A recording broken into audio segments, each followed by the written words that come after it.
Selamat pagi teman-teman Lingkar Madani, selamat pagi Pak Sugiarto, Mas David, dan teman-teman yang lainnya. Semoga kita semua dalam keadaan sehat dan berbahagia selalu.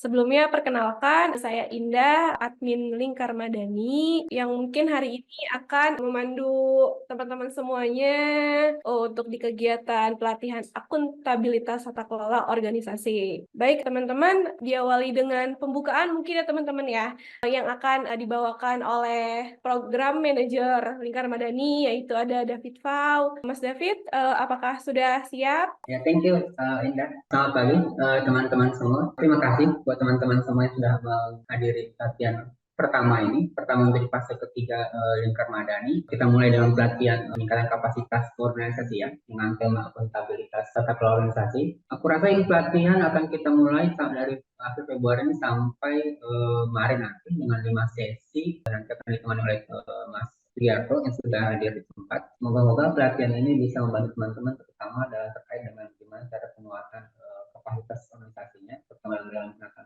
tata kelolanya, transparansi. Kita kan banyak bicara soal transparansi, tata kelola, semua informasi, bagaimana mengelola seluruh aspek-aspek atau elemen-elemen yang ada terkait dengan organisasi ya.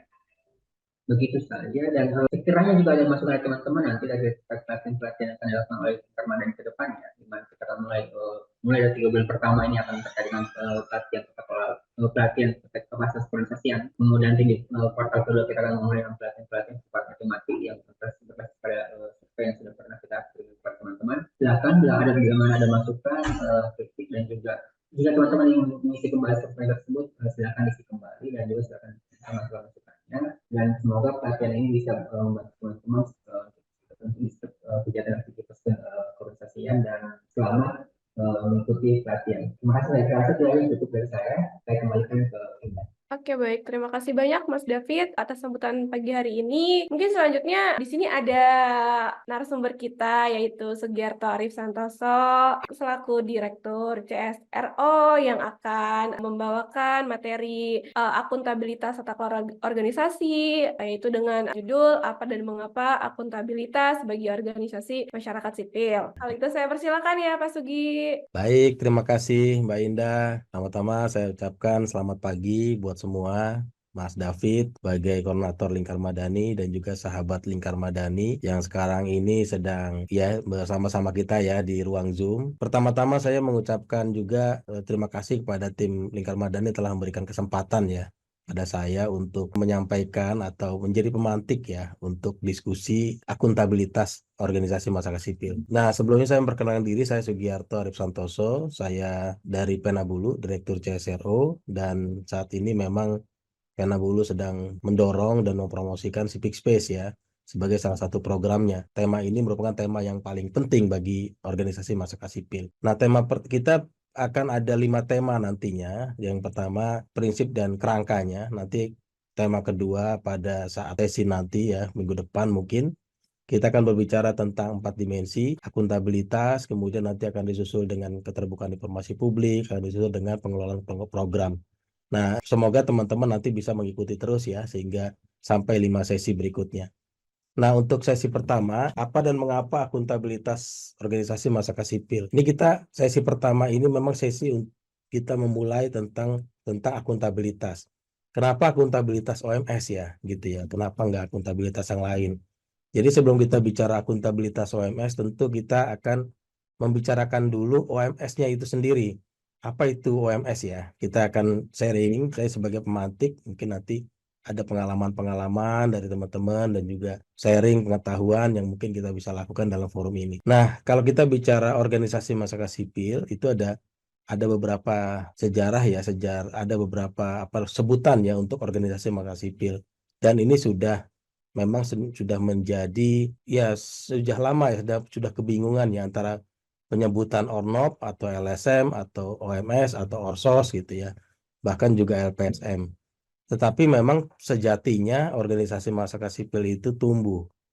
Jadi kalau dikatakan memang sejenis ORNOP, sejenis OMS bisa kita telusuri di tahun 70-an ya, di Indonesia sudah mulai tumbuh dengan sebutan ORNOP ya. Tapi organisasi hobi, organisasi bisnis ya, kita next slide pertama ya. Di situ ada organisasi hobi, organisasi bisnis, lembaga pendidikan, organisasi profesi, organisasi keagamaan, itu sudah ada ya sejak lama, bahkan sejak zaman Belanda sebetulnya.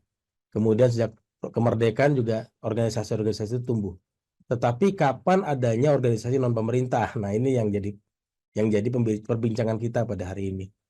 Jadi kalau menurut literatur tahun 50-60an itu masih charity bentuknya ya.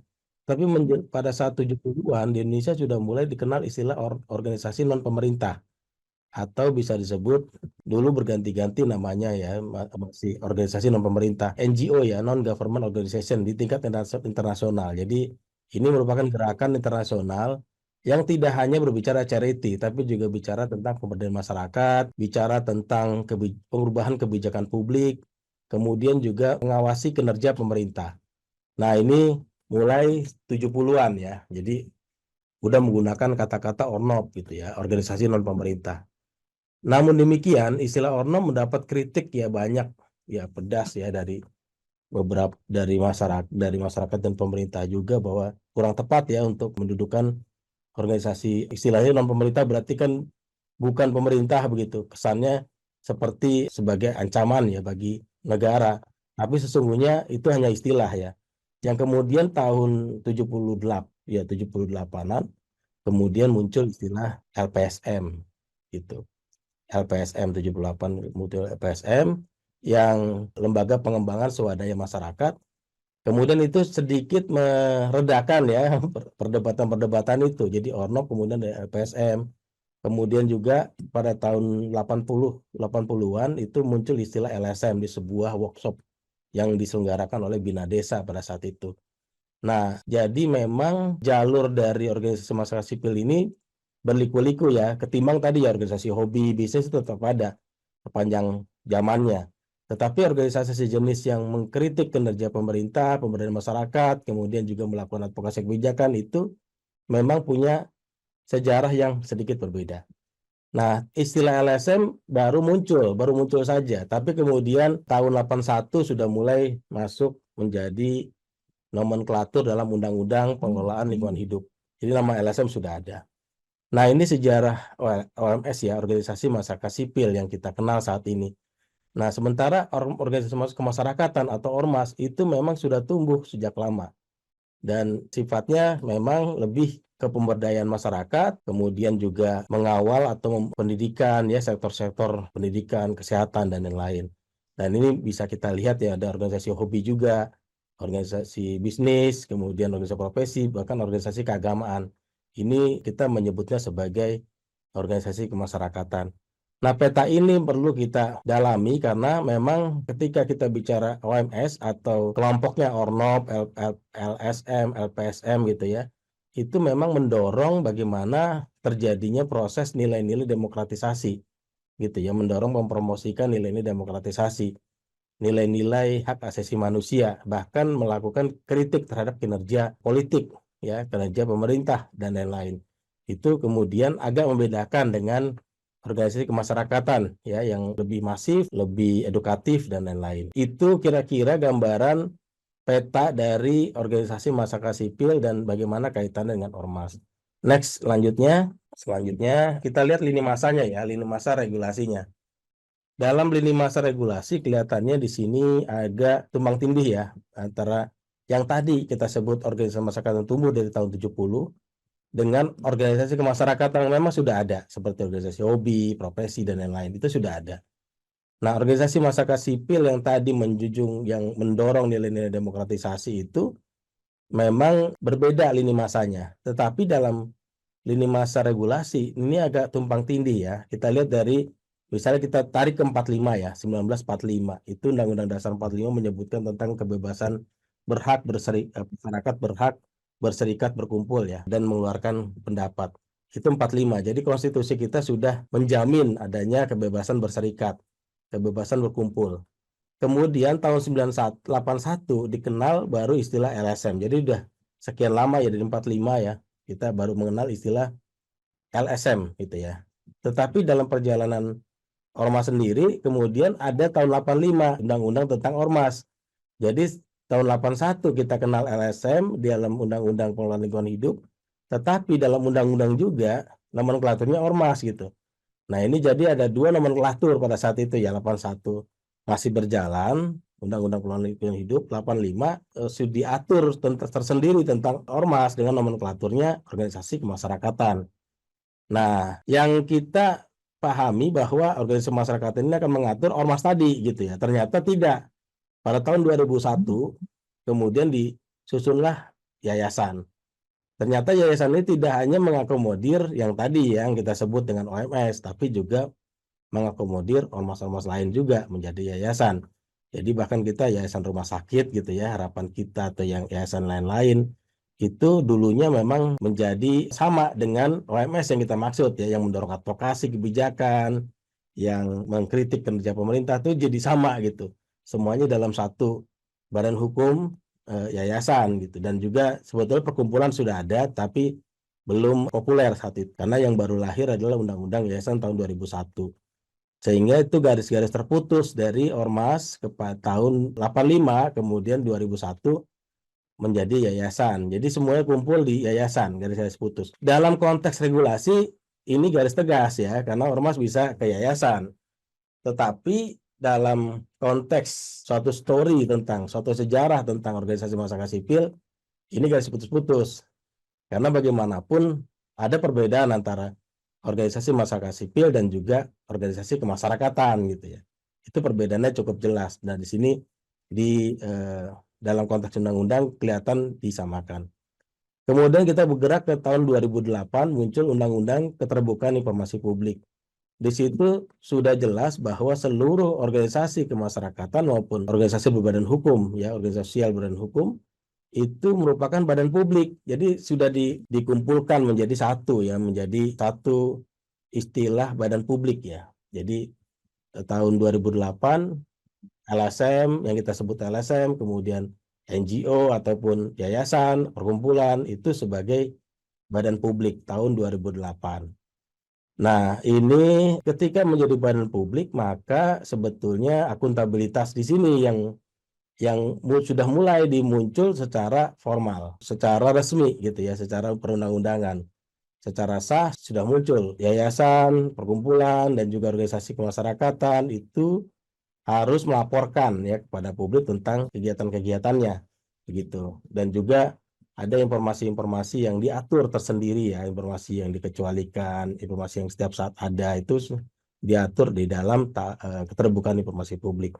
Dan ini sangat mengikat bagi organisasi dan juga badan-badan publik lainnya. Kemudian tahun 2013 lahirlah Undang-Undang Ormas. Nah, disinilah kemudian yang tonggak ya, satu tonggak dari regulasi yang mengumpulkan, yang mengukuhkan bahwa sebetulnya seluruh organisasi masyarakat sipil itu merupakan ormas. Nah, gitu. Jadi ini juga penuh perdebatan karena kesulitan untuk mencampur antara kegiatan-kegiatannya OMS atau OMS dengan ormas itu sendiri. Karena memang cenderung kalau ormas itu sifatnya kan lebih masif, lebih banyak gitu. Sementara kalau kalau yang OMS tadi kan dia lebih pada aspek-aspek kinerja pembangunan gitu ya. Demokrasi, penjunjung nilai-nilai HAM dan lain-lain. Nah, ini agak berbeda, kemudian dijadikan satu di dalam Undang-Undang Ormas. Nah, itu kira-kira lini masa regulasinya. Maaf, ini hanya sampai 2013, sebetulnya 2017 ada lagi ya, tapi kita hanya berbicara 2017 itu ada Undang-Undang Perubahan Undang-Undang Ormas. Tetapi saya hanya berbicara tentang konteks bahwa OMS dan juga Ormas itu berbeda gitu ya. Jadi jangan sampai kalau teman-teman di organisasi masyarakat sipil itu melihat jangan sampai diormaskan begitu ya. Tetapi memang undang-undangnya produk hukumnya sudah menjadi ormas. Jadi kita memang masih terus berupaya mengangkat diskursus ya tentang perbedaan ini. Sehingga dalam treatmentnya nanti, dalam program-program turunan yang dicanangkan pemerintah itu juga ada perbedaan. Nah, ini yang kita harapkan, kita tunggu gitu. Nah, sehingga apa itu ciri-ciri ormas, ciri-ciri OMS atau LSM ya, kita sebut LSM. Yang tadi ya, dari genealoginya tuh 70-an kita sebut nama Ornop, kemudian berkembang sampai bernama LSM, kemudian berkembang menjadi organisasi masyarakat sipil lah. Sekarang kita sebut sebagai organisasi masyarakat sipil untuk membedakan sebetulnya dengan organisasi kemasyarakatan. Tetapi memang tanpa kita pungkiri bahwa produk hukumnya sudah menggunakan nomenklatur organisasi kemasyarakatan atau ormas. Nah, apa itu ciri-ciri OMS? Kita next ke berikut. Yang pertama, terorganisir, terinstitusionalisasi dari sudut bentuk organisasi dan sistem operasinya. Jadi terorganisir, sudah terinstitusi, sudah ada struktur dan lain-lain. Sistem operasi juga sudah ada bentuknya, organisasi sudah ada bentuknya. Kemudian yang kedua, bukan negara, jelas bukan negara, secara institusi bukan bagian dari negara atau pemerintah, atau juga bukan bagian dari perusahaan. Jadi memang ini kita tegaskan lagi, dia lahir dari kerelawanan masyarakat. Yang ketiga, tidak berorientasi pada profit, ya, tidak berorientasi untuk menghasilkan keuntungan bagi pemilik atau para direkturnya, tetapi mengembalikan pendapatannya untuk kepentingan misinya. Jadi karena memang nanti kita bahas ya, sahabat Lingkar Madani, ketika kita akan bahas bagaimana akuntabilitas dan keterwakilan. Nanti di situ akan kita diskusikan ya, siapa pemberi mandat dari organisasi masyarakat sipil. Jadi kita akan paham bagaimana posisi masyarakat sipil itu untuk mempertanggungjawabkan, mengakuntabilitaskan ya kegiatan dan juga penggunaan pendanaannya. Selanjutnya swadaya, self governing. Jadi self governing itu mempunyai sistem untuk mengatur dirinya sendiri. Jadi di sini kemampuan OMS itu mengatur diri sendiri. Jadi punya semacam prosedur-prosedur, kesepakatan-kesepakatan yang diperoleh secara demokratis, partisipatif ya, dan transparan gitu ya, dilakukan dalam organisasinya. Jadi memang itu salah satu nilai yang perlu didorong oleh OMS atau LSM. Kesukarelaan atau voluntary, melibatkan partisipasi sukarela dalam operasi ataupun manajemen organisasi. Jadi ketika kita OMS ini cirinya memang tidak berpikir tentang saya harus dapat pamrih sesuai dengan profesionalitas kita. Enggak. Jadi dalam organisasi masyarakat sipil, kita separuhnya adalah pengabdian gitu ya, kesukarelaan. Jadi memang tidak menuntut keprofesionalan kita. Jadi kalau kita misalnya seorang dokter, tapi dia kemudian bergabung dalam organisasi masyarakat sipil, maka profesionalitas dia untuk seorang dokter tidak terpenuhi memang, karena sebagian adalah kesukarelaan gitu. Bahkan kita sebagai misalnya direktur ya di sebuah organisasi masyarakat sipil mungkin tidak sepadan ya pamrihnya gitu ya. Dan karena sebagiannya adalah kesukarelaan. Nah, ini dalam sistem operasi dan manajemen organisasi biasanya disepakati bentuk-bentuk kesukarelaan. Jadi memang terkadang kok kita mendapatkan pendanaan, tapi ingat bahwa sebetulnya sebagian itu hanya sebagian dari profesionalitas yang kita berikan. Nah, yang selanjutnya adalah tidak berafiliasi kepada partai politik. Ini cukup jelas ya, sahabat Lingkar Madani. Jadi organisasi masyarakat sipil itu memang tidak berafiliasi pada partai politik. Jadi kalau berafiliasi maka ya tidak termasuk dalam organisasi masyarakat sipil gitu. Tersaring dengan sendirinya gitu ya. Kemudian tidak berdasarkan agama tertentu atau religious based organization. Nah, ini yang tadi ya yang membedakan. Jadi lebih bersifat umum gitu ya. Di situ lebih beragam, lebih heterogen gitu ya, dan menjunjung tinggi diversitas atau keberagaman, tidak berdasarkan agama tertentu. Kemudian menjunjung nilai-nilai kemanusiaan. Itu anti kekerasan, penghargaan terhadap HAM, kemudian keadilan kesetaraan gender, pencegahan konflik kepentingan, kelestarian alam, demokratis, akuntabel. Ya, jadi cirinya yang paling membedakan sebagai ciri pembeda itu adalah nilai-nilai itu. Jadi kalau ada OMS yang melakukan tindakan kekerasan, ya dia akan tersaring dengan sendirinya begitu. Dia tidak bagian dari organisasi masyarakat sipil yang kita maksud begitu. Kemudian penghargaan terhadap HAM, hak asasi manusia. Penghargaan artinya to respect, ya, to protect, to fulfill gitu ya, kita lakukan. Jadi kita menghargai, melindungi, dan juga memenuhi hak asasi manusia. Nah, ini juga perlu menjadi acuan ya bagi organisasi masyarakat sipil. Kesetaraan gender juga menjadi salah satu nilai yang perlu dimiliki ya oleh organisasi masyarakat sipil. Artinya ketika kita bicara kesetaraan gender, maka kita bicara tentang akses yang sama kepada semua. Kemudian tentang partisipasi kepada semua, kemudian tentang manfaat yang diberikan harus diterima oleh semua, kemudian juga akses ya bisa dirasakan oleh semua. Itu kira-kira yang ciri-ciri organisasi masyarakat sipil. Oke, sampai di sini dulu. Mungkin ada pertanyaan, ada yang mau ditanya, kita mau diskusikan. Silakan teman-teman. Nah, kalau tidak ada, mungkin saya akan sampai di sini slide-nya. Saya akan coba minta teman-teman untuk saya akan bertanya berarti ya. Karena tidak ada pertanyaan, saya bertanya berarti ya. Tapi saya pertanyaan lewat Slido mungkin. Mohon teman-teman membuka Slido-nya. Mas David mohon dibantu. Teman-teman tuh ada diberikan Slido-nya. Silakan diklik Slido-nya. Ya, silakan teman-teman mengisi kodenya. Kodenya harus diberikan. Ya. Masalah OMS di Indonesia itu kurangnya pendanaan dan lemahnya tata kelola organisasi. Menurut Anda mana yang harus menjadi prioritas? Jadi 70% ya. Dari berapa orang tuh yang mengisi? Dari 12. Oke. Dari 12 menjawab 67% itu tata kelola organisasi. Kemudian 42% menjawab pendanaan. Yang ketiga apa tuh? Yang Lainnya. ketiga lain, Mas. Yang ketiga lainnya. Lainnya ya. Baik, jadi ada tata kelola organisasi 69%, kemudian pendanaan 38%, lainnya 8%. Jadi kalau dibicara, kalau pertanyaannya kan kurangnya pendanaan ya dan lemahnya tata kelola. Tapi teman-teman ada yang menjawab juga pendanaan juga ya. Tata kelola sebetulnya. Sebetulnya kalau kurangnya pendanaan kan pendanaan ya harusnya banyak ya. Tapi teman-teman justru 69% menjawab tata kelola organisasi. Jadi mungkin tata kelola ini yang menjadi inti ya dari kita berbicara tentang masalah-masalah OMS di Indonesia. Jadi tata kelola, pendanaan, tapi kemudian harus dibenahi tata kelola dulu gitu. Pendanaan artinya banyak uang tapi tata kelolanya buruk ya, atau tata kelolanya baik tapi uangnya sedikit gitu. Itu mana atau dua-duanya gitu. Atau memang salah satunya. Nah, mungkin saya ingin mengundang dari teman-teman ya yang lainnya dulu deh. Lainnya nih di luar tata kelola dan pendanaan. Siapa yang menjawab lainnya? Silakan open mic aja.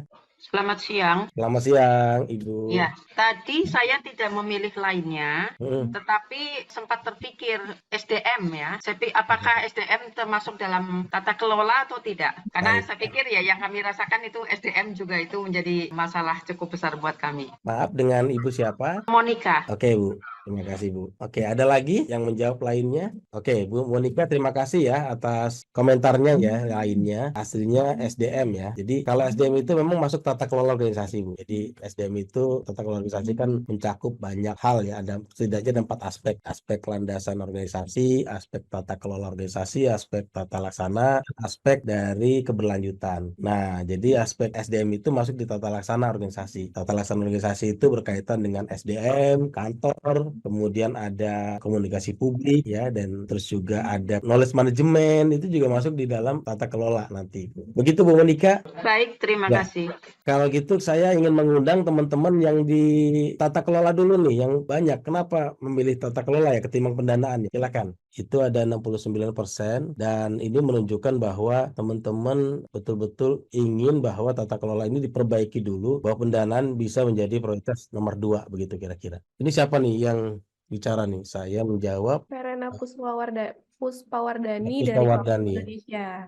Saya bacakan ya Pak Sugi. Mm-mm. Puspawardani, Covax Indonesia. Saya menjawab pendanaan karena pengalaman diberikan kepercayaan pendanaan untuk mengelola proyek karena keahlian. Paralel, baru kami membangun tata kelola yang baik. Paralel ya. Jadi pendanaan tetapi juga paralel dengan membangun tata kelola organisasi yang baik. Good. Artinya ini memang sejalan ya. Sekali dayung 2-3 pulau terlewati begitu ya. Jadi pendanaan diperoleh tapi pendanaan itu juga buat tata kelola. Kadang-kadang kan pendanaan itu tidak diiringi dengan tata kelola ya. Tapi ini bagus dengan tata kelola. Artinya didorong juga misalnya perbaikan SDM. Kemudian juga ada misalnya perbaikan perencanaan misalnya begitu ya. Mensupport, donor mensupport dari sisi perencanaan strategis misalnya begitu ya. Kemudian kaderisasi, kalau ada teman-teman organisasi yang memang fokus di kaderisasi bisa disupport lewat itu. Terima kasih Bu Puspa. Ada lagi yang lain yang menjawab ini nih, tata kelola nih. Tadi yang menjawab pendanaan sudah ada Bu Puspa. Silakan teman-teman. Selamat siang Pak Siang. Ibu. Terima kasih Pak Soeharto, tadi kenapa saya memilih tata kelola organisasi? Karena saya pikir kalau tata kelola organisasi ini kan kita bicara dari dua sisi ya, baik itu internal maupun eksternal begitu ya. Jadi kalau internal itu yang tadi tata kelola untuk SDM-nya, bagaimana menyiapkan SDM-nya, baik itu yang apa misalnya mengelola proyeknya, setelah itu mengelola pendanaannya seperti begitu. Tapi di eksternal juga itu adalah bagaimana mengelola kepercayaan yang diberikan kepada organisasi kita seperti itu. Jadi ada dalamnya itu kan pasti banyak sekali item-item yang perlu kita lakukan, kita menginisiasi. Jadi tadi saya pikirnya tata kelola organisasi itu menjadi sangat urgent, sangat penting sekali untuk di organisasi. Terima kasih Pak Soeharto. Nah, tadi Bapak siapa dengan Bapak siapa? Oh, Dengan saya Yanus Sano dari Bentara Papua, tapi Sano ya, Yanus, Sano. Pak Sano. iya Ya, ya. terima kasih Pak Sano atas komentarnya. Yanus saja Pak. Yano saja. Terima kasih Pak Yano atas ininya penjelasannya. Ada lagi kah teman-teman yang ingin mencoba untuk memberikan komentar? Halo Pak, Silakan, ya Pak. saya juga tadi menjawab tata kelola karena dalam manajemen itu memang tata kelola harus diutamakan dulu. Karena human resource management itu inti dalam pengelolaan organisasi untuk bisa mengelola hal-hal yang akan diberikan oleh misalnya donor atau kepercayaan-kepercayaan dari donor. Kalau tidak ada the right man in the right place, itu bisa bahaya untuk organisasi ke depan gitu. Misalnya posisi keuangan tidak diisi dengan baik atau orang-orang yang punya kompetensi, itu nanti akan mengakibatkan fraud dan lain-lain. Sehingga tata kelola organisasi, terutama human resource management itu bisa lebih diperhatikan di awal. Paling penting. Mungkin itu dari saya, Pak. Dengan Pak siapa ini? Saya Wibi dari Manokwari, Papua. Terima kasih Pak Widi. Ya, saya kira cukup ya. Jadi kalau ada lagi nggak apa-apa, langsung aja raise hand. Tapi saya kira ini kira-kira penjelasan-penjelasan dari teman-teman ya semua. Artinya memang ketika kita melihat ada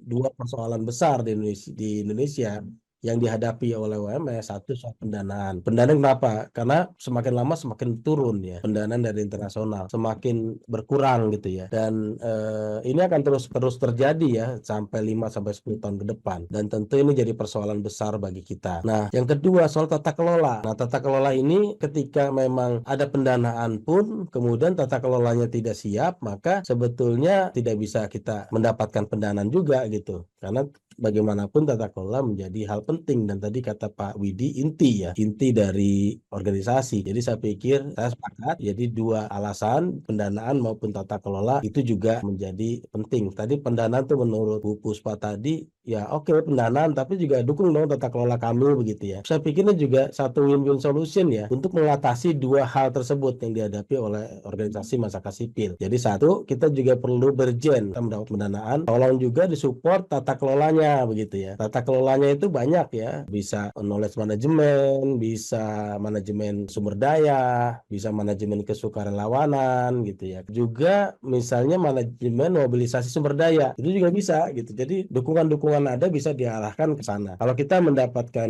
tata kelola tentu akan lebih baik karena memang kita disiapkan SDM kita, tapi terus harus disiapkan juga pendanaannya. Nah, jadi siap gitu ya. Dia artinya organisasi yang bisa lanjut itu adalah organisasi yang siap secara tata kelola, tetapi juga ada momentum pendanaan gitu ya. Nanti siap tata kelola tapi momentum pendanaan tidak ada. Ini juga salah satu hal yang sulit juga ya. Jadi tata kelola siap tapi dana belum ada gitu. Atau dana sudah banyak tetapi tata kelolanya tidak siap. Dua mata uang yang harus kita selesaikan di dalam organisasi masyarakat sipil. Ya, baik, saya menyukai diskusi kita ya pagi ini, menarik.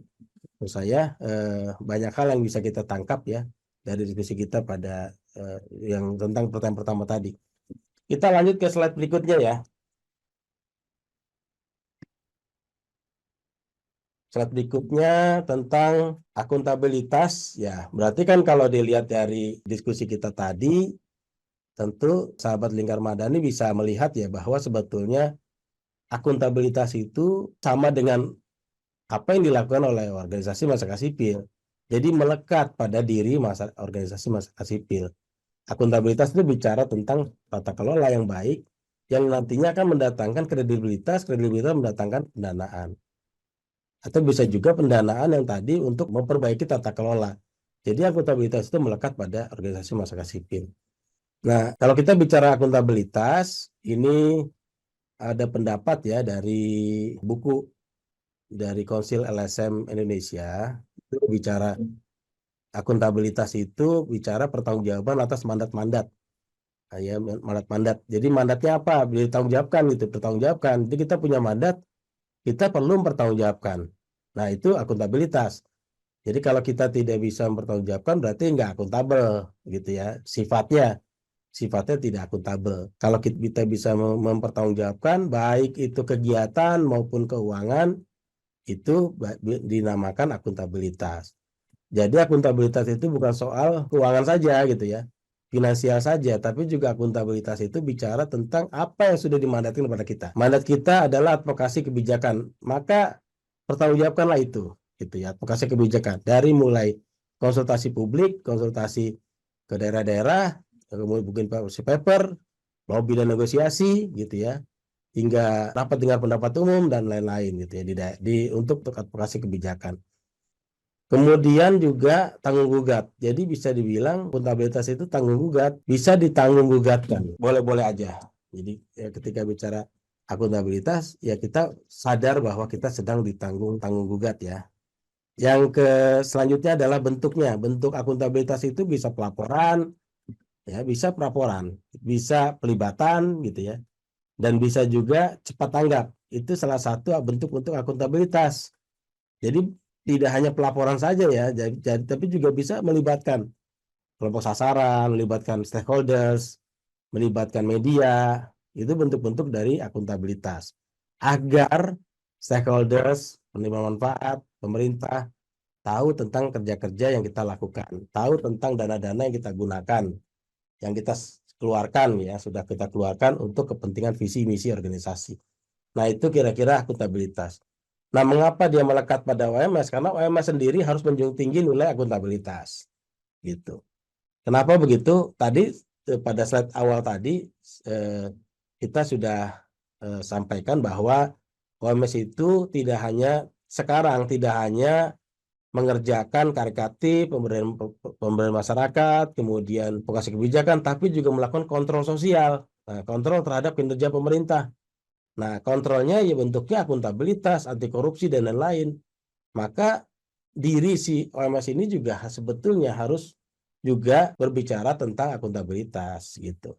Jadi kita bicara akuntabilitas kepada orang lain, tetapi diri kita juga harus akuntabilitas terhadap diri sendiri. Jadi organisasi juga perlu mempersiapkan itu. Nah, maka ada satu komentar dari salah satu peneliti ya tentang akuntabilitas itu menyatakan bahwa jika sebuah organisasi kehilangan kredibilitas, maka organisasi kehilangan legitimasi dan suara serta dampak yang mungkin dimilikinya. Karena akuntabilitas itu adalah kredibilitas. Ketika kita tidak bisa melaporkan, kredibilitas kita turun. Maka ketika organisasi kehilangan kredibilitas, maka organisasi tersebut kehilangan legitimasi begitu. Dan dampaknya yang mungkin dimilikinya. Jadi memang kita perlu mendorong akuntabilitas ini agar meningkatkan kredibilitas organisasi. Sehingga munculnya suatu pengakuan ya. Pengakuan dari publik terhadap organisasi yang kita jalankan.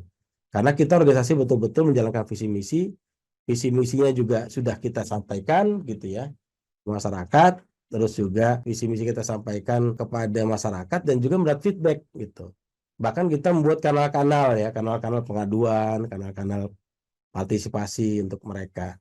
Nah, ini kira-kira konsep akuntabilitas yang memang melekat erat pada tubuh organisasi masyarakat sipil. Jadi karena melekat erat, maka dirinya harus meyakini, harus mempraktekkan di dalam organisasi dan juga nantinya bisa mempromosikan atau mendorong advokasinya. Gitu. Ketika kita melakukan kritik ya terhadap kinerja pemerintah, kinerja politik, kinerja institusi lain gitu ya, kinerja perusahaan segala macam, kita bicara akuntabilitas, pertanggungjawaban gitu. Maka kita perlu juga mengecek ke tubuh kita sendiri apakah kita sudah akuntabel atau belum. Selanjutnya, jadi akuntabilitas itu apa? Akuntabilitas itu suatu proses di mana suatu organisasi menganggap dirinya bertanggung jawab secara terbuka mengenai apa yang diyakininya, apa yang dilakukannya, dan tidak dilakukannya. Jadi kita terus terang, keterbukaan ya, transparansi. Saya rasa transparansi sahabat Lingkar Madani juga mengalami ya dalam organisasi kita. Ketika kita transparan, kita melakukan kegiatan transparan, maka dukungan itu akan semakin banyak. Transparan itu salah satu dari ciri dari akuntabilitas itu sendiri. Jadi kita yakini misalnya kita yakin akan satu kehidupan yang demokratis, yaitu akuntabel, kita pertanggungjawabkan apa yang kita yakini.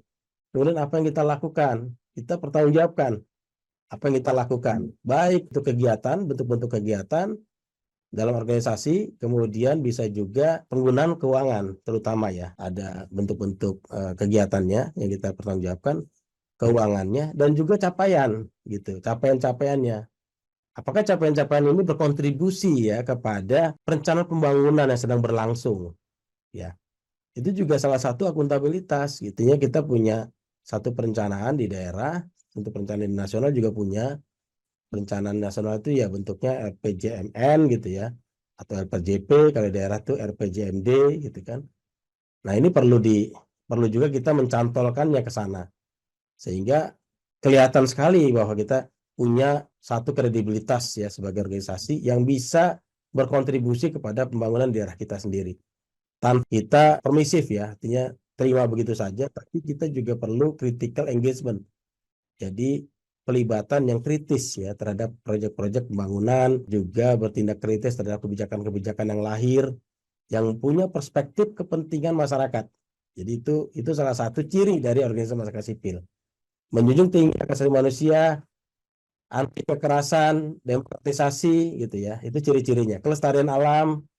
Jadi ketika kita masuk pada ciri-ciri itu, maka tersaringlah itulah organisasi masyarakat sipil. Jadi kalau kita lihat ada organisasi masyarakat sipil yang memang di luar nilai-nilai, kita perlu ingatkan. Karena masyarakat sipil itu tidak begitu ya, tidak menjunjung tinggi nilai-nilai yang kita perjuangkan. Nah, sehingga dengan demikian maka citra masyarakat sipil yang sekarang ini sedang turun ya, menurut barometer trust, Alderman Trust Barometer, itu menurut citra publik LSM ya dibandingkan dengan perusahaan dan pemerintah itu di bawah. Jadi belum naik ya, belum di atas pemerintah atau perusahaan. Nah, ini satu problem bagi kita. Jadi kita perlu merefleksikan diri dan juga membenahi gitu akuntabilitas di tubuh kita sendiri. Sampai di sini ada pertanyaan? Pak Sugi, Ya, silakan. tadi ada yang nanya dari Verena Puspawardani, Ya. tanggung gugat itu artinya apa ya, Pak?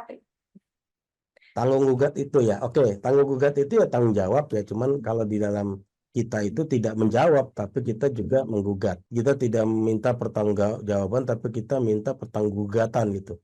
Itu memang istilah yang kita gunakan untuk tidak sekedar orang itu menjawab ya apa yang kita tanyakan. Karena akuntabel itu kan minta pertanggungjawaban, tapi kita nggak sekedar jawab selesai gitu. Kita menggugat gitu, juga menggugat apa yang kita tanyakan. Jadi itu salah satu sebetulnya istilah yang sering kita gunakan untuk menghindari ya suatu kata-kata yang retorik gitu ya, yang penuh basa-basi gitu, jargonis gitu ya. Dan ini perlu tindak lanjut. Jadi tanggung gugat itu ya kita perlu menggugat satu bentuk-bentuk yang memang tidak sesuai dengan realita yang kita hadapi. Begitu Bu Monika. Bu Puspa ya, Bu Verena Puspa. Verena. Ibu Verena, oke. Ibu Verena, mungkin ada tanggapan lain, silakan Bu. Bisa open mic langsung ya. Sejauh ini belum ada, Pak. Terima kasih banyak. Baik, terima kasih. Kita kedua ya, mungkin ada pertanyaan saya di Slido. Slido yang tadi ya masih dibuka ya teman-teman. Mungkin saya ingin bertanya di Slido tersebut. Menurut Anda, gitu ya, apakah ada relasi antara akuntabilitas dan keterwakilan atau mandat? Mandat dan akuntabilitas. Mandat itu dari siapa, gitu, keterwakilan mewakili siapa, dan juga akuntabilitas. Ada pertanyaan nih Pak Sugi, mau dijawab sekarang atau nanti? Silakan pertanyaannya apa? Oke, Tunggu menunggu Slido ya. Ya, aku bacain ya dari Marcel Alferi Adis, Freshwater Peace of Indonesia. Apakah dengan menampilkan transparansi keuangan di website merupakan langkah yang bagus untuk menaikkan akuntabilitas sebuah NGO? Terima kasih Pak Marcel. Pak Marcel, ya saya sepakat ya tentang peningkatan kredibilitas organisasi melalui penayangan laporan keuangan di dalam website. Karena memang kalau dalam ketentuan perundang-undangan di atas 500 juta itu sudah harus menampilkan kepada dalam website ya, atau di publik ya, di publikasi. Karena itu satu ketentuan di Undang-Undang Keterbukaan Informasi Publik. Tetapi memang apa betul laporan keuangan disampaikan menjadi meningkat kredibilitas? Jelas, karena kemudian masyarakat bisa tahu uang tersebut itu betul-betul digunakan untuk apa, gitu. Diperoleh dari mana? Pertama diperoleh dari mana? Kemudian digunakan untuk apa saja? Misalnya untuk program, untuk administrasi kantor, untuk lain-lain. Nah, kalau untuk program, kira-kira program apa yang didukung begitu? Nah, itu yang sebetulnya perlu ditayangkan. Namun memang perbedaannya jangan sampai juga kita luput dalam membedakan antara informasi yang perlu kita simpan dan perlu kita tayangkan. Itu ada aturan-aturannya dan sepakatannya di organisasi. Mana saja informasi yang perlu kita simpan dan mana informasi yang perlu kita sampaikan. Nanti kita buat SOP-nya di situ. Di dalam Undang-Undang KIP, Keterbukaan Informasi Publik, mungkin teman-teman bisa membaca di situ. Nah, laporan keuangan menurut saya sangat menarik bila disajikannya dalam bentuk misalnya diagram-diagram ya, nggak harus laporan itu ya, laporan kecuali ya laporan audit ya. Tetapi bentuk laporan keuangan bisa kita sajikan dalam bentuk diagram, dalam bentuk persentase gitu kan. Laporan auditnya kan wajib ya kita sampaikan ke publik karena kan audit publik. Tapi kalau laporan keuangan bisa kita sampaikan dalam bentuk-bentuk versi-versi yang lain gitu. Jadi kita bisa convert itu menjadi sebuah yang menarik gitu supaya masyarakat tahu berapa persen operasional kantor kita gitu misalnya gitu. Kan rata-rata kalau 20 sampai 30% lah masih wajar gitu ya untuk penggunaan kantor. Nah, itu kan harus transparan ya, harus akuntabel ke publik penggunaan dana yang kita kelola gitu ya. Ini pun terjadi di negara-negara lain juga ya, termasuk saya juga pernah melihat juga di India gitu ya, organisasi masyarakat sipilnya, mereka transparan gitu dari anggaran yang mereka peroleh, karena anggaran itu kan bisa dari publik, bisa dari pemerintah, bisa dari perusahaan, bisa dari mana-mana gitu. Yang pemberi dana ini juga membutuhkan keterangan dana yang saya sumbangkan, yang saya berikan ini digunakan untuk apa. Sehingga kita perlu manajemen keuangan yang memang bisa diterima ya, standar-standar umum. Misalnya kalau operasional di atas 30% kelihatannya kurang memadai gitu, kurang lebih baiklah gitu. Nah, kita biasanya kalau kita lihat di laporan keuangan dalam bentuk diagram persentase, kita lebih bisa melihat oh ternyata begitu. Tapi kalau misalnya meminta lebih lanjut tentang laporan keuangan yang lebih detail lagi, mungkin ya menuliskan surat, karena menurut di Undang-Undang Keterbukaan Informasi Publik begitu. Jadi kita tidak perlu khawatir bahwa wah kita menampilkan ini nih rahasia-rahasia, enggak. Sebetulnya tidak, untuk keuangan dan juga untuk kegiatan itu memang harus akuntabel. Jadi kita sampaikan kepada publik tapi dengan cara-cara yang memang kita sepakati dalam organisasi. Audit keuangan juga kalau kita lihat ya, itu juga ditampilkan kan. Karena memang ketika pengelolaan dana di atas 500 juta ya kita harus tampilkan di dalam ruang-ruang publik ya. Begitu. Bagaimana Mas Marcel? Oke. Sahabat Lingkar Madani, memang pertanyaan Pak Marcel ini sering ya saya terima ya. Sejauh mana kita bisa menayangkan laporan keuangan gitu ya. Laporan keuangan dipertanggungjawabkan kepada publik. Itu sering sekali. Maka kita perlu juga menyepakati dalam organisasi seperti apa. Saya mengerti Pak, artinya lebih baik menggunakan dalam bentuk diagram dan tidak perlu terlalu detail. Iya, itu sepakatan lembaga. Jadi kalau nanti detail, silakan aja kirim surat ke kita, ke organisasi. Nanti kita akan jawab. Kalau organisasi tersebut masih, misalnya organisasi luar ya, ini banyak kejadian di Jakarta waktu itu. Kami minta detail keuangannya. Kan udah ada di website begitu kan. Mereka bilang nggak detail. Oke.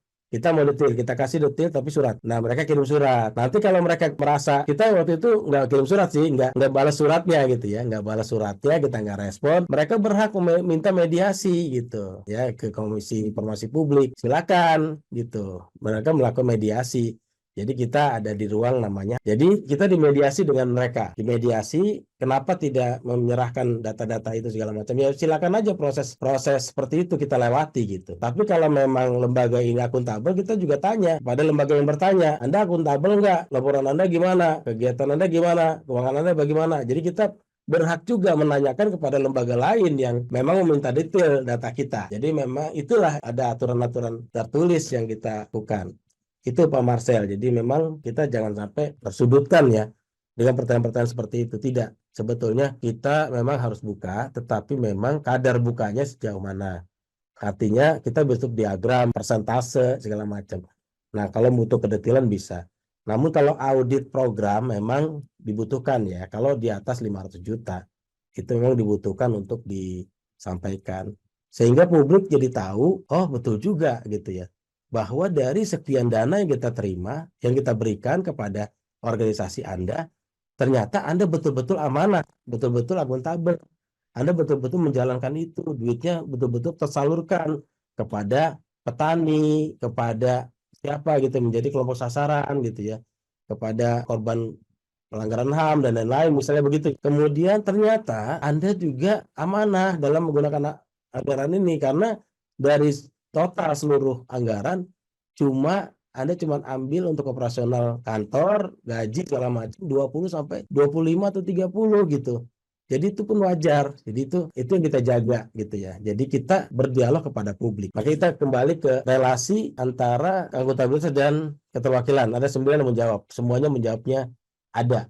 Nah, Pak Marcel oke ya, Pak Marcel. Jadi tidak perlu terlalu detail. Kalau detail ya tinggal minta surat ke kita. Untuk yang menurut Anda relasi akuntabilitas keterwakilan mandat ini 100%. Monggo silakan yang menjawab ini perwakilan aja 1-2 gitu. Apa alasannya nih? Selamat siang. Halo, selamat siang. Silakan Ibu. Ya, saya mencoba dengan pemahaman saya ya, memang beberapa ini akan disebut akuntabel jika yang melaksanakan memang yang memiliki mandat. Tapi kalau yang ternyata yang melaksanakan yang bukan mendapatkan mandat itu menjadi tidak akuntabel. Itu mungkin yang secara gampang. Baik, jadi ada keterwakilan antara akuntabilitas dan keterwakilan, jelas.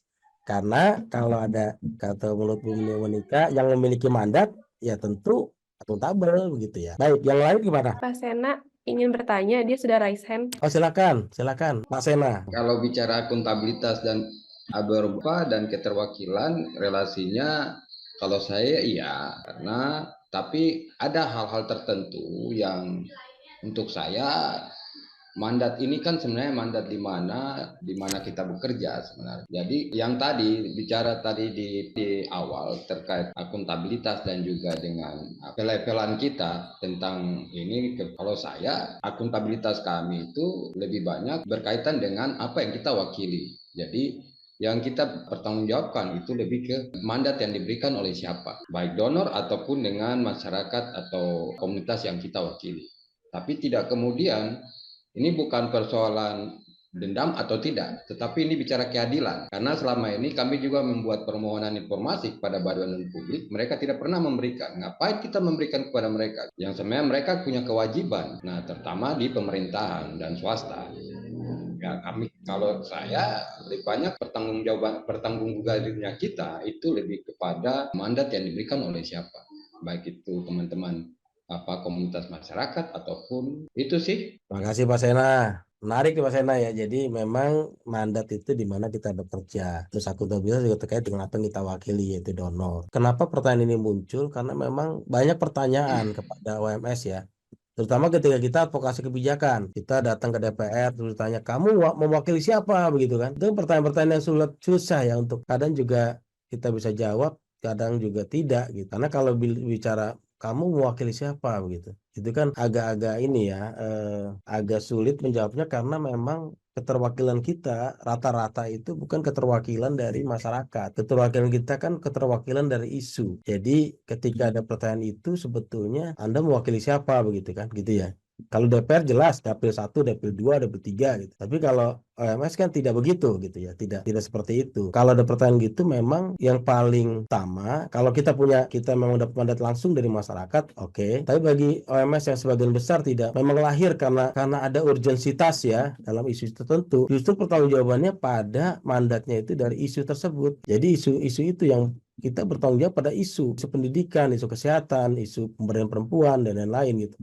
Pelestarian alam, itulah mandat kita gitu. Jadi memang ada dua hal yang kita bicarakan soal keterwakilan ini, sehingga kita tidak ragu lagi gitu. Kita ditanya kamu mewakili siapa gitu, itu tidak relevan untuk ditanya kepada OMS, karena kita itu kan bagian dari masyarakat gitu. Jadi memang yang relevan adalah kita bertanggung jawab pada isunya. Dan akuntabilitas ini berarti kita akuntabel terhadap isu yang kita perjuangkan. Jadi isu kita perjuangkan apa? Pemberdayaan perempuan misalnya, kita akuntabel terhadap apa yang dilakukan terhadap isu yang kita perjuangkan, yaitu pemberdayaan perempuan. Kita akan bekerja dari hulu sampai hilir gitu, atau bekerja dengan strategi dan cara-cara kerja yang kita lakukan itu akuntabel, kita sampaikan, kita nyatakan gitu dalam secara tertulis maupun secara verbal. Itu yang mungkin bisa kita sampaikan ya. Jadi tentu saja mandat di mana kita bekerja. Jadi bekerja kita di mana? Di isu. Kita bekerja di mana? Dengan masyarakat A, B, C, bisa juga begitu ya. Tapi biasanya teman-teman sebagian besar itu mandatnya karena ada kepentingan isu yang perlu kita selesaikan segera. Dan seringkali pertanyaan itu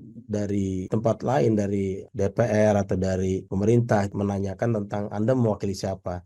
Ini salah satu yang memang kadang-kadang kita sulit menjawab, tapi tidak. Ternyata dalam beberapa buku saya juga menemukan itu terjadi juga ya di tempat-tempat lain, di negara-negara lain juga terjadi seperti itu. Anda mewakili siapa?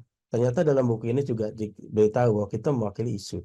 Jadi bukan mewakili, dan sah kita bicara begitu. Jadi sehingga yang kita akuntabilitaskan itu adalah apa yang kita kerjakan, visi misi organisasi, dan juga penggunaan dana akibat dari kita menjalankan visi misi organisasi. Mungkin begitu Pak Sena ya. Jadi sejalan Pak kita dengan apa yang disampaikan Bapak Sena tadi. Kita lanjut dulu ke slide berikutnya.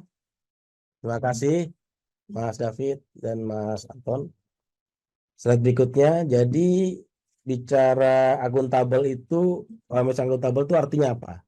Jadi bicara OMS akuntabel itu adalah dua ya, organisasi yang dapat mengekspresikan komitmennya terhadap nilai demokrasi dan dalam jangka panjang berkontribusi terhadap pembangunan masyarakat sipil. Itu satu. Yang kedua, organisasi akuntabel artinya organisasi yang siap menyampaikan kegiatan yang dilakukan, anggaran agar dapat diawasi oleh publik, penyandang dana, penerima manfaat, dan pihak-pihak lainnya. Jadi kalau dibilang akuntabel, ya berarti dia mengekspresikan kepentingan, komitmen, visi misi organisasi.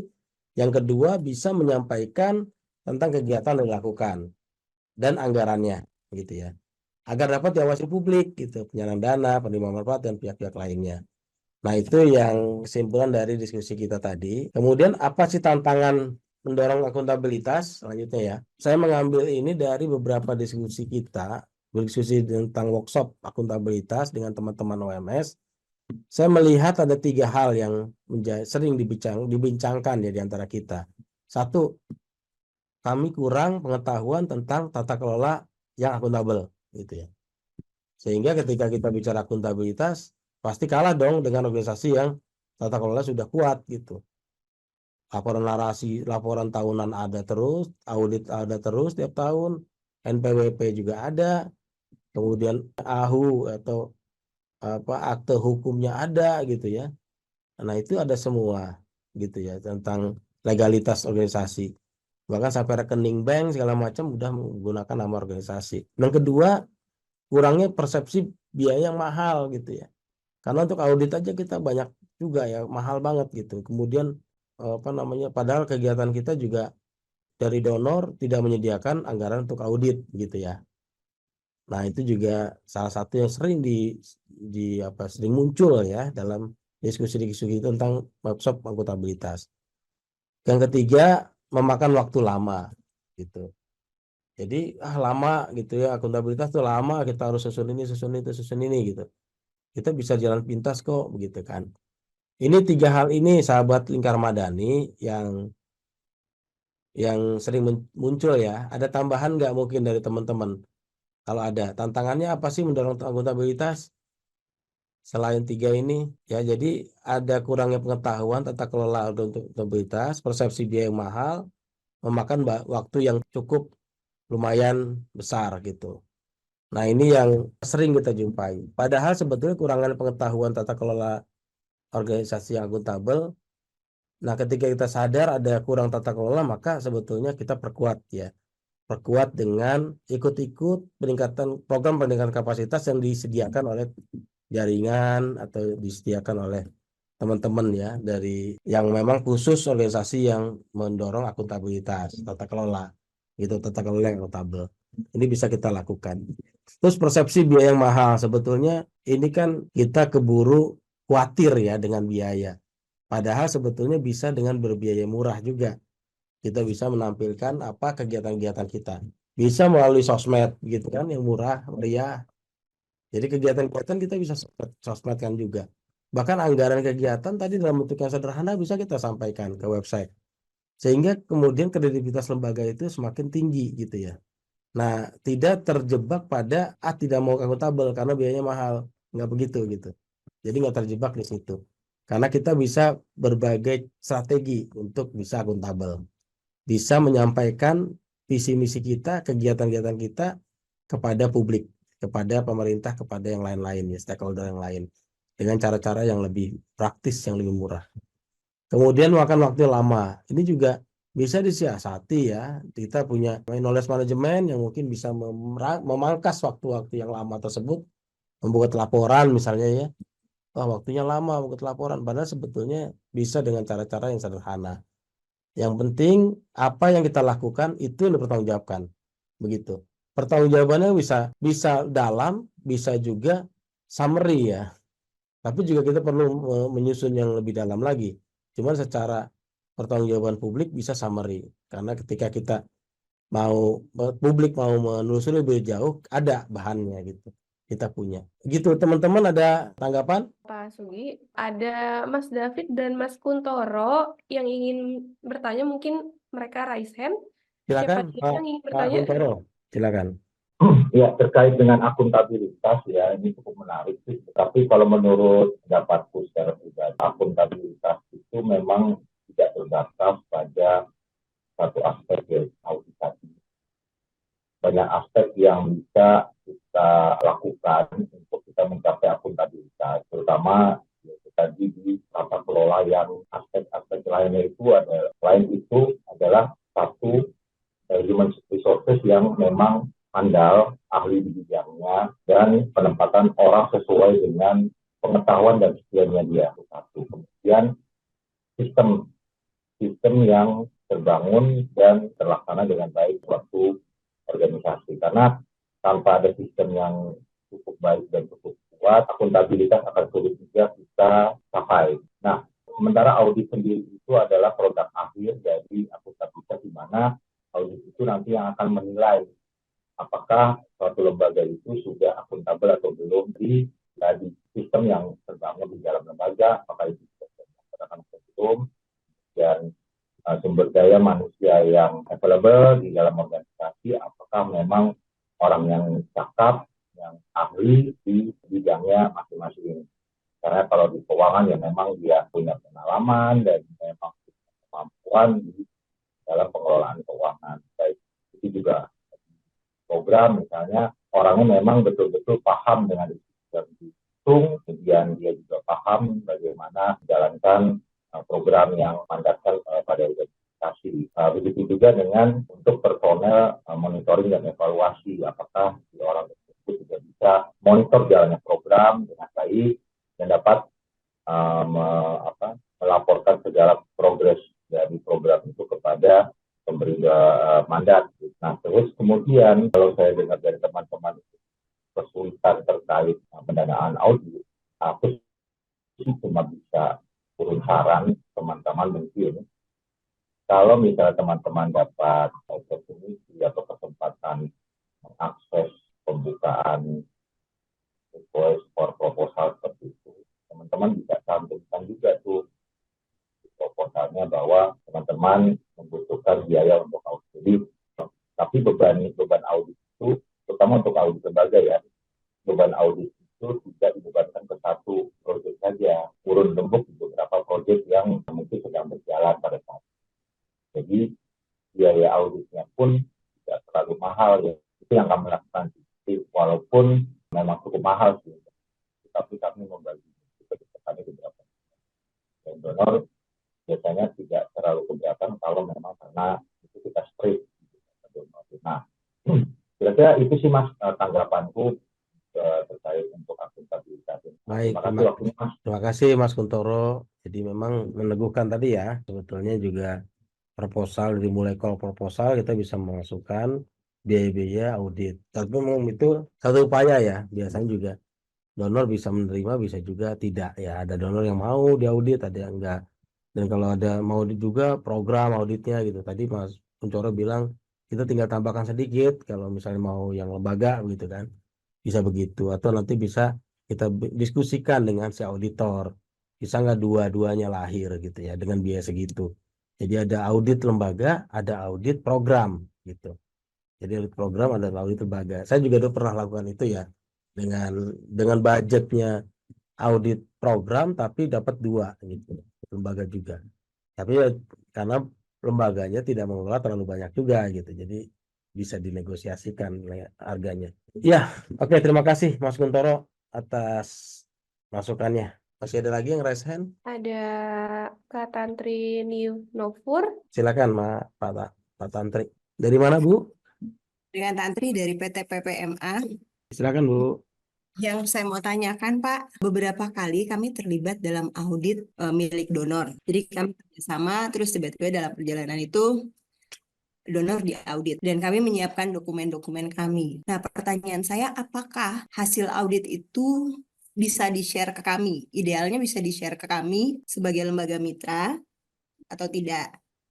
Yang kedua, apakah hasil audit itu bisa kami gunakan untuk peningkatan akuntabilitas lembaga kami sendiri? Itu aja, Pak.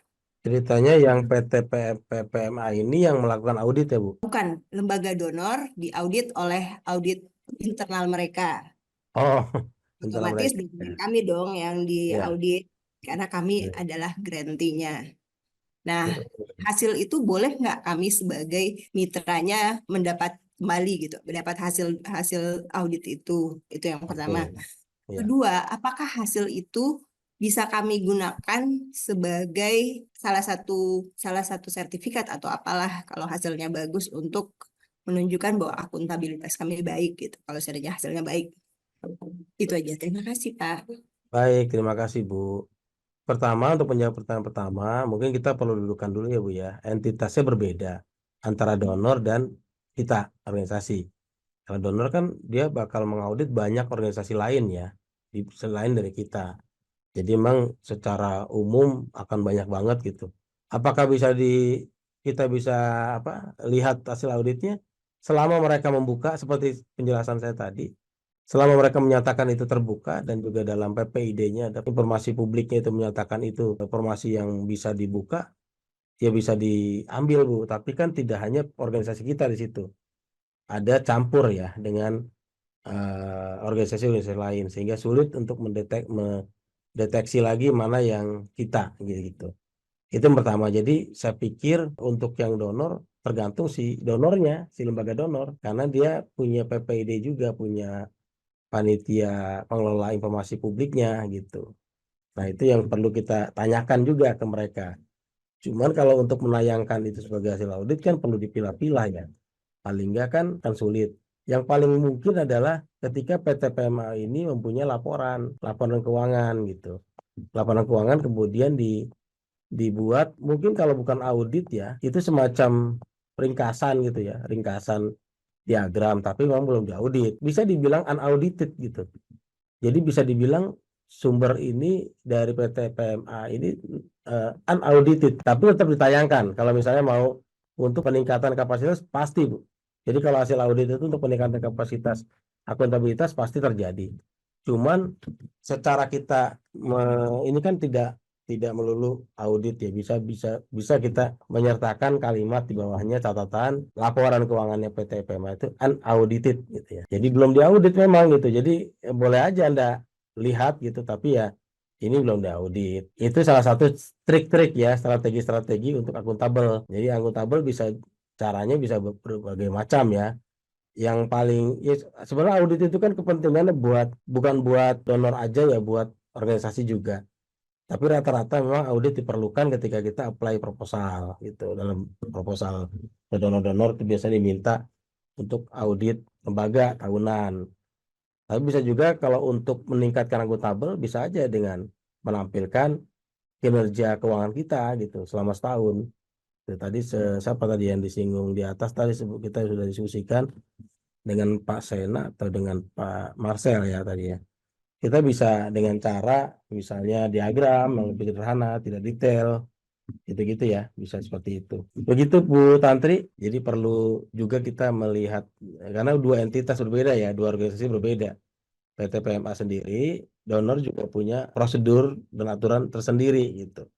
Jadi kalau misalnya audit, tidak mungkin akan sebagian kecil aja yang mungkin masuk ya PT PMA ya, tapi tentu akan sulit tuh men-trace-nya karena itu lebur dengan organisasi lain. Tapi kalau misalnya PT PMA sendiri, saya rasa bisa secara mandiri gitu membuat laporan keuangan unaudited tapi tulisan di situ. Atau kalau punya pendanaan ya audit sendiri gitu PT PMA.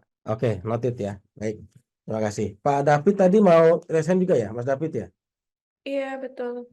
Silakan Mas David. Oh iya, sebenarnya dikit aja Mas. Diskusinya makin kemana-mana, makin melebar tadi akhirnya setelah menjawab beberapa pertanyaan tadi. Tapi sebenarnya yang saya mau ambil, tapi mungkin bisa nyambung dengan beberapa diskusi tadi sebelumnya. Terkait tantangan tadi, mengapa saya menyebutkan soal kenapa sumber daya manusia menjadi salah satu tantangan. Karena memang basis pengalaman sendiri, terutama ketika bekerja dengan teman-teman di organisasi lokal ya. Itu saya bekerja di Sulawesi, hampir 4 tahun di sana di organisasi lokal, dan memang tantangan terbesar mereka adalah soal sumber daya manusia. Mereka punya banyak ide, punya banyak kerja, dan memang langsung kerja pada beneficiary atau langsung bekerja pada tataran level grassroots ya. Agak berbeda dengan teman-teman kita yang mungkin di level pusat yang mungkin bisa bekerja di level kebijakan atau juga di level grassroots, tapi mereka akan lebih banyak di level grassroots sehingga pekerjaannya menjadi lebih padat ya, menjadi lebih tidak ada waktu untuk hal lain. Nah, beberapa hal yang memang sedikit miss di beberapa teman-teman mahasiswa lokal dan mungkin memang adalah sebagai side effect ya atau efek berkelanjutan dari soal pendanaan tadi. Ketika tidak ada pendanaan, berkurang minimnya pendanaan, maka kemampuan untuk memperbanyak atau meningkatkan jumlah dari sumber daya manusianya semakin menipis, semakin kecil gitu. Nah, hal lain soal sumber daya manusia itu juga terkait soal kapasitas ya. Yang tadi sempat disebut beberapa tadi. Pengalaman saya bekerja di Sulawesi waktu itu di lembaga bantuan hukum. Mereka ada banyak soal minim sumber daya manusia mungkin bisa dibilang tidak menjadi tantangan bagi mereka karena jumlah kami waktu itu hampir mencapai 17 orang. Tapi dari 17 orang itu hanya 1 orang yang non pengacara. Sisanya adalah pengacara. Alhasil mereka terkendala terkait soal keuangan, soal pengelolaan keuangan, berarti bendahara cuma 1 orang, pengelolaan keuangan, kemudian kemampuan untuk visibilitasnya sangat lemah sekali, misalnya tadi media sosial segala macam, bahkan pengelolaan website juga jadi minim banget, sehingga hanya 1 orang yang harus bekerja untuk semua hal itu, dan memang ketika mereka ketemu dengan jalan buntu di saat dimana waktu itu hampir setahun tidak ada dana dan tidak ada penggajian kepada karyawannya atau stafnya, itu mulai memikirkan soal akuntabilitas kita ini sudah baik atau tidak. Sementara pada saat kita mengecek pendampingan hukum, akuntabilitas mereka sangat luar biasa. Setiap hari itu bisa aja ada 10 bahkan bisa lebih mengacu permohonan pendampingan hukum. Berarti akuntabilitas mereka kepada publik terkait hukum itu sudah sangat bagus banget. Tapi kenapa pendanaannya itu sangat kecil, bahkan tidak ada gitu.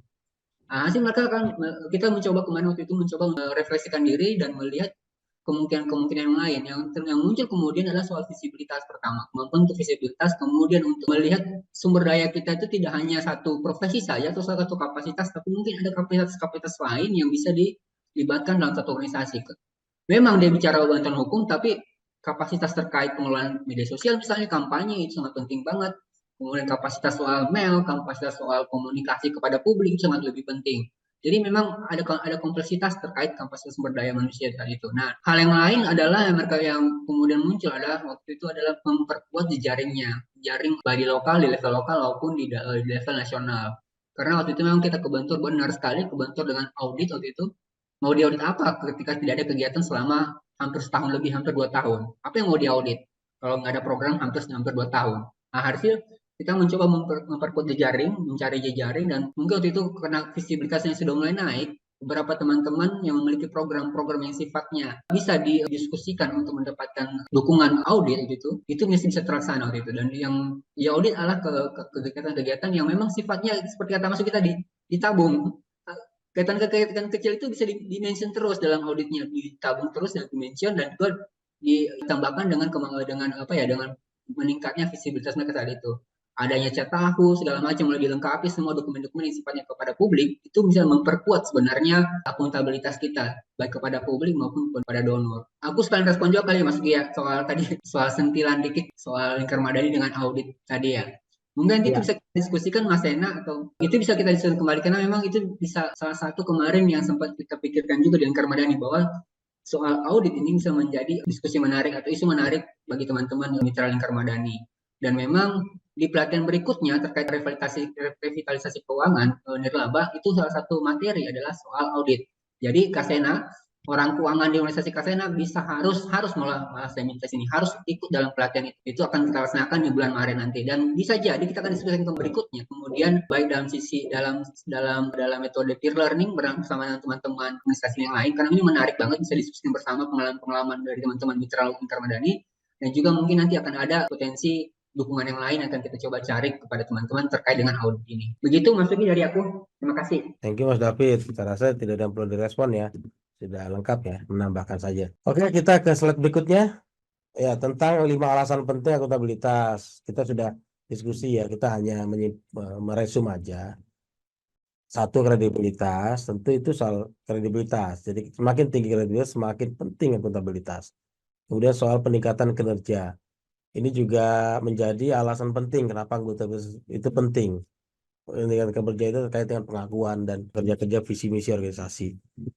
Kemudian transparansi, demi transparansi juga. Jadi transparansi dalam kegiatan kita, dalam mengelola program-program yang kita jalankan, yang berasal dari donor maupun swadaya dari organisasi sendiri. Kemudian pertanggungjawaban, gitu ya, dan juga peningkatan dampak. Itu 5 alasan penting akuntabilitas. Kemudian slide selanjutnya mengenai horizontal dan vertikal ya. Jadi akuntabilitas itu ya memang ada horizontal, ada vertikal. Tapi satu lagi tambahannya ada akuntabilitas ke dalam. Jadi ke dalam itu berarti ke organisasi sendiri ya. Itu juga penting. Kalau kita bicara horizontal tentu yang horizontal yang ke atas itu pemberi dana, mitra, pembangunan, pemerintah gitu kan. Terus horizontal ke bawah juga menerima manfaat. Ke samping kanan, samping kiri mitra sejawat dan publik dan lain-lain. Jadi ini pola akuntabilitas kita ya ke atas dan ke bawah, horizontal dan ke bawah. Dan yang terakhir, slide terakhir soal manfaat akuntabilitas. Apa manfaatnya kalau kita memiliki sistem yang sudah akuntabel? Pertama, tentu sistem organisasi menjadi lebih efektif. Itu pasti. Dengan akuntabilitas efektif karena memang seluruhnya terukur, sistematis, teratur gitu ya. Kemudian memiliki jaringan yang luas. Dengan akuntabilitas maka jaringan kita semakin luas, semakin dipercaya. Kalau di sosmed itu centang biru gitu ya. Ini centang biru nih gitu. Jadi udah memiliki jaringan yang luas karena kita centang biru gitu. Nah, kalau di akuntabilitas apa ya namanya? Certified gitu ya. Sudah certified akuntabilitasnya. Kemudian tentu manfaat yang paling terasa adalah mendapatkan manfaat pendanaan ya, baik domestik maupun internasional. Karena bagaimanapun mereka akan lihat, telusuri dari website kita, dari sosmed kita ya. Kalau mereka rata-rata begitu, ketika donor memeriksa kita itu tidak hanya memeriksa dari dokumen, tapi juga memeriksa dari websitenya. Kadang sosmed juga ada organisasi di Jawa Tengah itu yang saya dampingi dulu, dia ngeliat sosmednya di IG gitu, Instagram, datang itu rombongan dari Australia gitu, datang ke kantornya. Ini karena melihat Instagram gitu. Nah ini juga menarik ya, Instagram itu bukan soal dana ya, soal kegiatan-kegiatannya.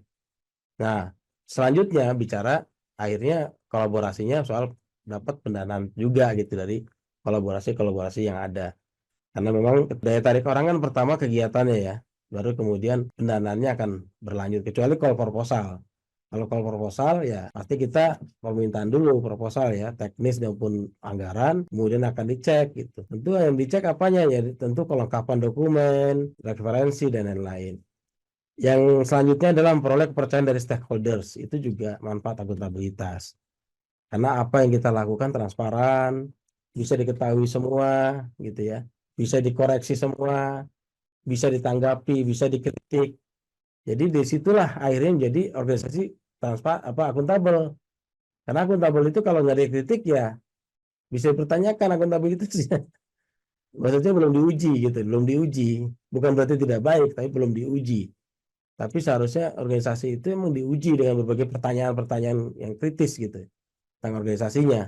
Kemana organisasi menggunakan dananya, bagaimana organisasi melaksanakan kegiatan-kegiatannya, begitu ya. Untuk apa kegiatan-kegiatan tersebut? Apakah berkontribusi pada pembangunan berkelanjutan, gitu. Apakah berkontribusi pada gender justice, misalnya begitu. Apakah berkontribusi pada kelestarian alam dan lain-lain. Dan tentu manfaat yang selanjutnya ada berkelanjutan. Ini menjadi manfaat ketika kita melakukan pada organisasi kita tadi ya, akuntabilitas baik horizontal maupun vertikal. Demikian sesi ini, karena sesi ini sesi pembuka ya, lebih ke kerangka atau konsep dari akuntabilitas. Belum menyeluruh pada apa elemen-elemennya.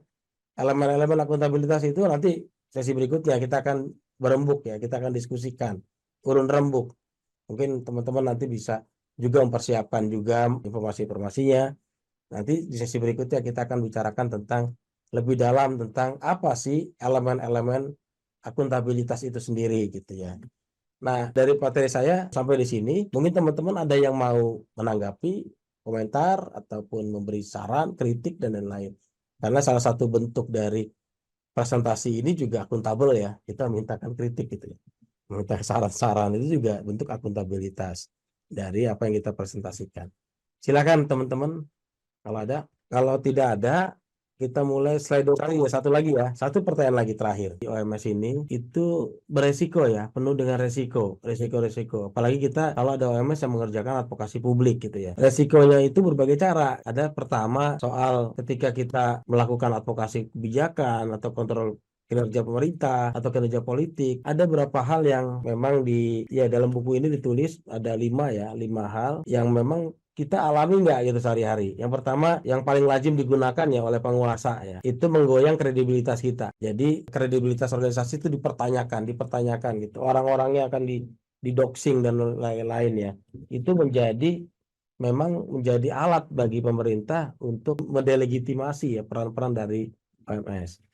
Itu yang pertama. Yang kedua adalah mengkooptasi atau mengkebiri ya. Mereka memutus rantai kita dari jaringan internasional maupun regional gitu. Jadi itu juga cara-cara ketika kita melakukan advokasi kebijakan atau melakukan peran-peran kita di OMS. Yang ketiga, menggoyang legalitas. Wah, dipertanyakan legalitasnya. Ini legalitasnya apa nih? Sudah sah belum jadi badan hukum? Ada nggak SKT-nya? Begitu-gitu. Surat keterangan terdaftar. Bahkan memang sampai detail ya, sampai administrasi. Kalau memang mereka tidak menyukai ya organisasi masyarakat sipil. Jadi detail banget. Kemudian mengganggu aktivitas. Ini juga sering ditemukan ya teman-teman. Jadi ketika kita kumpul-kumpul untuk workshop atau apa, tiba-tiba didatangi ya Babinsa dan lain-lainnya untuk menanyakan aktivitas kita, dasar hukumnya apa dan macam-macam.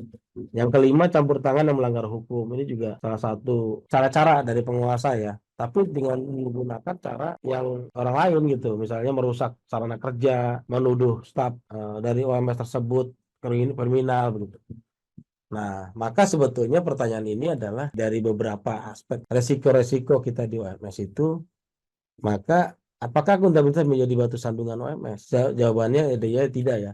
Tapi setidaknya saya beri gambaran bahwa bisa juga ini menjadi batu sandungan kalau akuntabilitas tidak dijalankan. Seperti tadi, akan dicek legalitas. Nah, kita legalitasnya apa begitu? Karena ketika diganggu, ketika kita bisa menyodorkan legalitas kita, selesai. Ini memang perlu dicermati teman-teman soal legalitas. Saya yakin sih teman-teman legalitas sudah oke semua ya, jadi nggak ada persoalan. Ini kita mendiskusikan soal apa kalau akuntabilitas kita rendah. Nah, itu seperti itu. Diganggu juga soal tadi ya, soal menggoyang kredibilitas. Ini juga kalian tuh nggak pernah bikin laporan begitu, kadang-kadang begitu nyentilnya ya. Nah, kita siapkan akuntabilitas dengan membuat laporan dan menayangkannya gitu di website sehingga tidak ada pertanyaan-pertanyaan soal akuntabilitas itu ya. Nah, kita kembali ke pertanyaannya. Menurut Anda apakah akuntabilitas menjadi batu sandungan OMS? Bisa iya kalau akuntabilitasnya rendah, bisa tidak kalau akuntabilitasnya tinggi gitu. Nah, saya ingin dengar dari 1-2 orang yang mewakili ya dan mewakili tidak ya. Silakan. Mewakili yang tidak. Ya, mewakili tidak boleh. Kalau menurut aku akuntabilitas bukan merupakan batu sandungan ya, karena justru akuntabilitas juga itu merupakan rambu ya bagi kita sebagai pelaksana karena mandat atau melaksanakan peran kita sebagai pemberdaya masyarakat, advokasi kebijakan dan kontrol sosial. Jadi akuntabilitas itu baik itu yang terkait dengan sistem yang kita miliki dan sumber daya manusia yang memadai, kemudian ada peran monitoring dan evaluasi, juga ada proses audit jalannya, merupakan kontrol sebetulnya, kontrol organisasi, di mana peran kita itu betul-betul terlaksana dengan baik. Kita bertanggungjawabkan kepada publik. Jadi itu bukan merupakan suatu hambatan menurut saya. Cuma memang prosesnya itu yang tadi disampaikan perlu waktu yang dan memang membutuhkan biaya cukup tinggi. Cuman kalau menurut pendapat saya, akuntabilitas itu memang diperlukan ya, sebagai bentuk tanggung jawab kita sebagai organisasi yang menerima mandat kepada publik. Inilah yang kita lakukan, inilah pertanggungjawaban kita, dan masyarakat juga bisa secara langsung juga bisa mengontrol kita, apakah kita lakukan sudah sesuai apa yang menjadi tujuan kita, kemudian sistem yang kita jalankan pun sudah baik, sehingga si lembaga sendiri akan tercapai nanti sama program ini jalan. Kalau menurutku seperti itu, Mas. Terima kasih Mas Kuntoro sudah memberi masukannya. Satu lagi yang mewakili ya. Saya pikir tadi ya kebalikannya dengan Mas Renat, Mas Kuntoro tadi ya. Mas Kuntoro kan menyatakan ya tidak dong karena itu kan kontrol organisasi, kemudian bentuk tanggung jawab. Jadi saya pikir yang menjawab dia juga sebaliknya, sebetulnya sama juga bahwa sebetulnya mendukung juga bentuk tanggung jawab dan peran dapat terlaksana. Jadi akuntabilitas bisa menjadi batu sandungan, bisa tidak. Kalau bisa sandungan kalau dia tidak dapat menunjukkan ya bentuk tanggung jawabnya, bisa menjadi batu sandungan gitu. Jadi saya pikir ini menurut saya menarik untuk kita diskusikan terus ya, karena akuntabilitas ini sesuatu yang tidak berhenti pengetahuannya. Jadi akuntabilitas ini persepsinya akan tumbuh terus tiap tahun, bahkan bukan tiap tahun ya, tiap waktu tuh bertumbuh terus persepsi kita tentang akuntabilitas. Sejauh mana akuntabilitas itu kan sesuatu yang bisa kita diskusikan, bisa kita perdebatkan gitu ya dalam forum-forum akuntabilitas. Bahkan akuntabilitas donor pun ya, kepada donor pun kita bisa tanyakan gitu. Sejauh mana misalnya donor A mungkin akuntabilitas berbeda dengan donor B. B bisa berbeda dengan donor C dalam aspek-aspek tertentu misalnya begitu. Tidak membutuhkan akuntabilitas yang seperti ini gitu.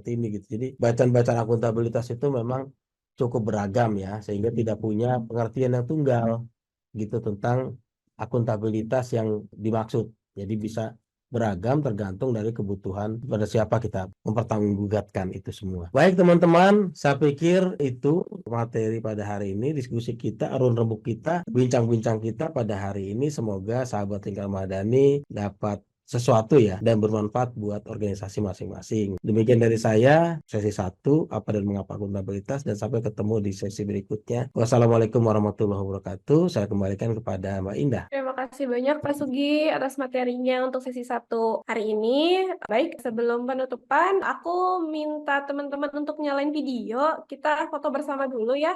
Sudah semua? Kak Simon, boleh dibuka Kak? Oke deh, kalau gitu aku hitung sampai 3 ya. Oh ya, sudah. Oke, 1, 2, 3, senyum. Oke, boleh sekali lagi gaya bebas ya. 1, 2, 3. Oke. Terima kasih banyak teman-teman semuanya atas keikutsertaan pelatihan hari ini. Untuk sesi 2, teman-teman bisa mengikuti dengan link join yang sama ya teman-teman ya. Untuk materi sesi 1 beserta video dan rekamannya di-share minimal 2 hari setelah sesi 1 berlangsung. Materi akan di-share via newsletter atau melalui website lingkarmadani.id. Oke. Terima kasih banyak teman-teman semuanya. Selamat istirahat.